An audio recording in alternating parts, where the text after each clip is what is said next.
Imagine coming home late at night, tired after work, just wanting a shower and some peace, only to find a man blocking your own driveway with a gun on his hip. That's what happened to me. I wasn't in a dark alley. I wasn't chasing a suspect. I was pulling into my new neighborhood, a place I moved into for safety. But standing there was Douglas Brinton, the so-called HOA safety chair, wearing a neon vest and waving authority he didn't have. He looked me in the eye and told me I didn't belong, that I wasn't part of this community, while his hand tapped the grip of his pistol. In seconds, my quiet night turned into a standoff in front of dozens of neighbors. Phones recording, kids watching, and one man's paranoia spiraling out of control. What he didn't know was that the woman he was threatening wasn't just his neighbor. I was a federal agent. And the calm that saved me in hostage standoffs was the only thing that kept his finger from pulling that trigger in my own driveway. Here's how it all begins. Before we go through, don't forget to like and subscribe. The night was supposed to end quietly, with nothing but the steady hum of my SUV's engine, the soft glow of the dashboard lights, and the comfort of finally driving home after hours of reports and tactical meetings at the FBI field office in Sacramento. But as I turned into Fairgrove Estates, the gated community I had moved into only 3 months ago to give my daughter a life of peace, the night twisted into something out of a nightmare, because there in my driveway stood a man in a neon safety vest with a pistol strapped to his hip, his arms crossed like he owned the concrete I had paid for. And the glare of his vest caught my headlights as my chest tightened with the instinctual jolt of danger, because the way he stood, sloppy and self-important, told me immediately that this man was no officer, no soldier, no trained protector, but a neighbor with arrogance and a gun. And as I rolled my window halfway down, trying to defuse before it exploded, I greeted him calmly with a simple evening, only to have him bark back at me. "You live here?" As if my presence required his permission. And though my voice stayed even as I explained that yes, I lived here, my hands hovered near the garage remote, ready to show proof. But he stepped forward and blocked the very path to my home, his name stitched on his vest, Douglas Brinton, HOA safety chair, and his hand rested dangerously close to his weapon as he told me I didn't belong, that he knew every face in this neighborhood and mine wasn't one of them. And I could feel eyes on us from porches and windows, neighbors watching, phones recording, some whispering into the night, because this wasn't just a confrontation anymore. It was a stage, a performance of power, and Douglas wanted an audience. But what he didn't realize was that he had chosen the wrong opponent. Because while he mistook his vest and pistol for authority, I carried 20 years of training, 20 years of talking down hostage takers, traffickers, armed suspects, and tonight I just wanted to come home yet. Here I was facing a man who thought paranoia made him a guardian, and when he tugged the pistol halfway out of its holster, the metallic sound slicing through the humid air, the street froze in silence. Mothers clutching their children by the curtains, a woman whispering across the street, "He's got a gun on her." And I thought of how absurd it was that after all my years teaching agents composure under fire, I needed that same composure now just to enter my own driveway, and I told him firmly, "Miss," but his eyes narrowed with suspicion, his voice full of pride as he declared he was the safety chair, elected to keep the community safe, that people like me didn't just slide in unnoticed. And I could hear the bitterness in his tone, the way fear and prejudice blended into his false sense of duty. And I answered calmly, "I am not a stranger, I am your neighbor. My name is Simone Kearns, Unit 314. I moved here 3 months ago." But my reason only fueled his disbelief, because his ego, stronger than truth, and the standoff deepened as he fully drew the gun, now holding it in both hands, aimed at my SUV window, and every muscle in my body tightened. My heart steady not from lack of fear, but from years of practice, because panic never saves anyone. And I raised my voice for the neighbors to hear as well as him.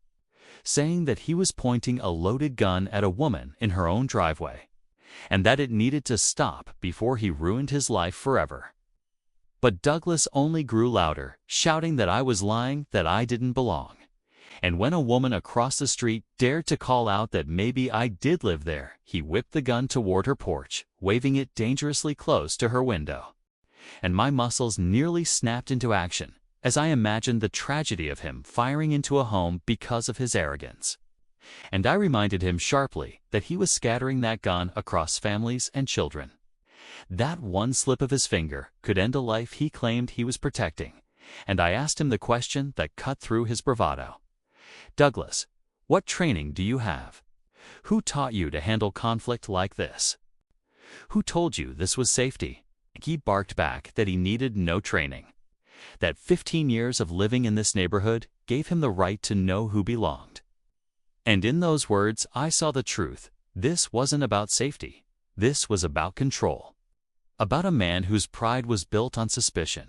And finally, I moved with deliberate calm, stepping out of my SUV with my palms raised, pressing the garage remote in clear view.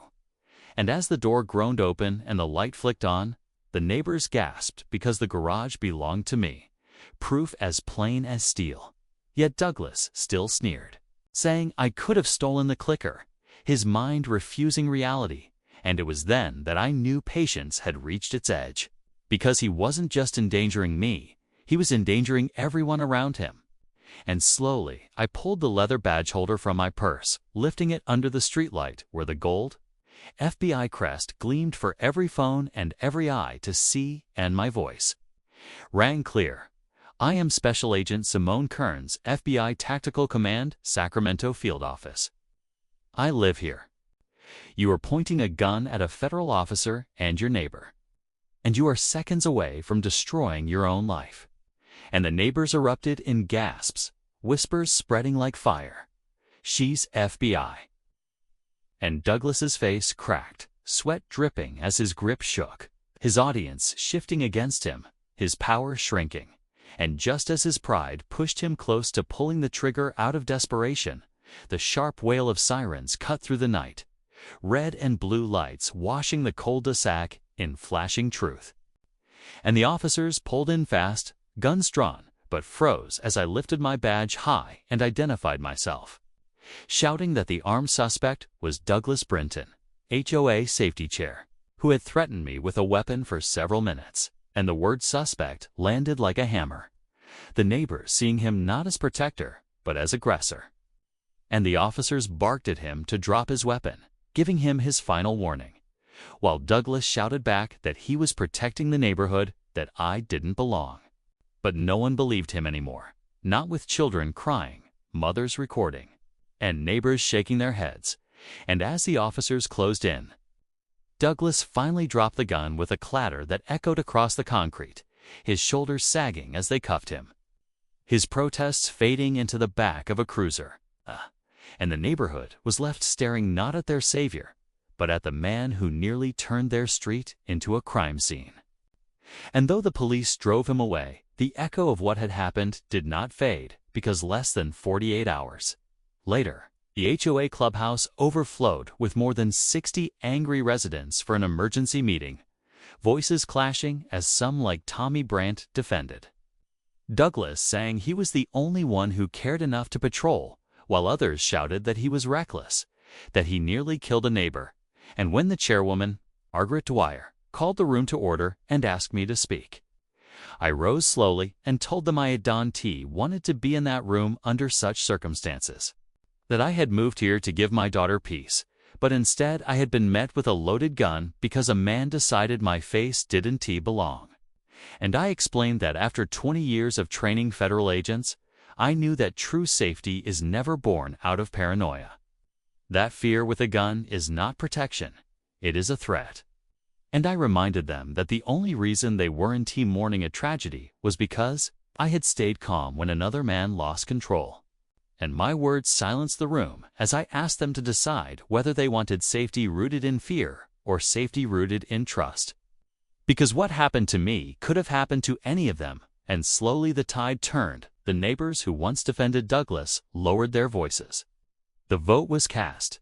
Douglas was removed from the committee. Armed patrols were banned. But deeper than policy was the realization that they had been mistaking fear for strength. And in the days that followed, some neighbors avoided my eyes. Some whispered thanks. Some posted videos online that spread far beyond our street. But for me, the lesson wasn't about headlines or HOA votes. It was about the choice Douglas made when he let suspicion and pride guide his hand, and the choice I made not to meet aggression with aggression, but with control, because true strength is restraint.